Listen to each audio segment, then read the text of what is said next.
First thing you should know about this particular song, as I mentioned in last week's video, is that it doesn't do much for the plot or even for the characters because the play itself is pretty much over.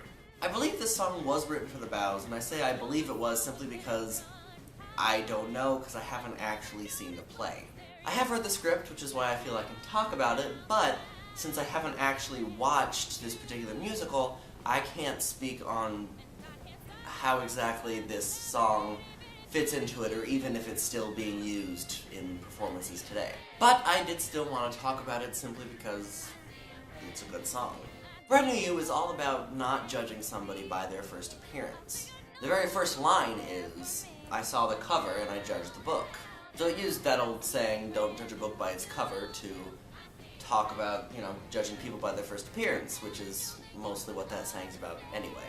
Though you can apply it to books too. And in many ways this is another message of the musical. It's not the main one, but it is one that is important. We get a lot of judging based on first appearances in this particular musical. I mean, people look at Brett and they think he's a wonderful person, but really he's just a douchebag. People look at Lucy and for some reason think she's a great person because she can put up a good game, but, she's not. And then there's Patrice, who, of course, Evan never really judges, but basically everybody else in the town has. And this song is just all about not letting those first appearances stop you from becoming friends with them. Because when you actually get to know them, it's like it's an entirely new person. A brand new you, if you will. And that's basically why I like this song, and there's not much else to say about it, so I'm going to go ahead and just go right into my opinion on the musical.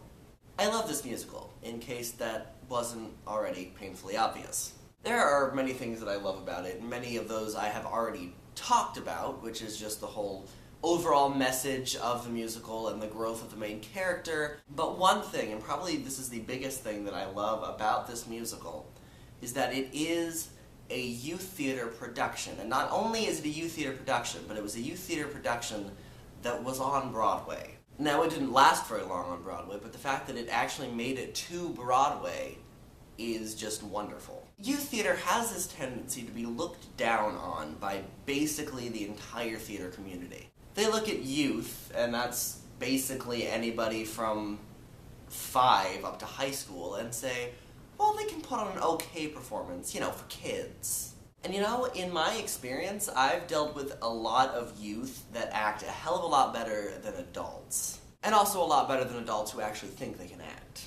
And it's always just kind of nice to see musicals that were written specifically for youth. Because there really aren't that many out there. There's this one, there's Captain Louie, and that's basically all I can think of right off the top of my head. And as I said numerous times, this is an incredibly realistic portrayal of this particular period in people's lives. So I feel that it helps not only those of us who are watching the play, but also those people who acted in the play. My only hope is that 13 will eventually end up back on Broadway and will stay for a prolonged period of time. As far as I'm concerned, it's a musical that deserves to be on Broadway for the rest of time. It's a wonderful tale of growing up. It's a wonderful tale of getting through life. And it's just a lot more realistic than a lot of teenage-based plays and musicals that are out there. You don't always think bitter, hard reality when you think musical, but this is definitely one of the musicals that deals with that. And despite that it deals with bitter, hard reality, it's still not a sad musical. It still has a semi-happy ending. Maybe not the really, really happy ending that tends to happen with teenage sitcoms, but it's still a fairly happy ending. Evan accepts who his friends are, and he grows up. And that's really all you can hope for. So yes, I love this musical. I really hope to see it someday, and I hope that my talk of this musical has inspired all of you who haven't seen or heard of this musical to go check it out, because seriously, it is well worth your time.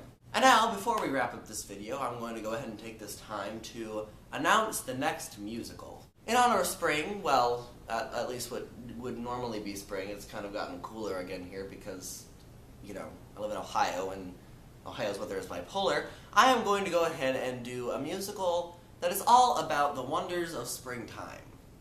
Kind of. Confused yet? I'm talking about Secret Garden, the next musical is Secret Garden. So that's it for this musical.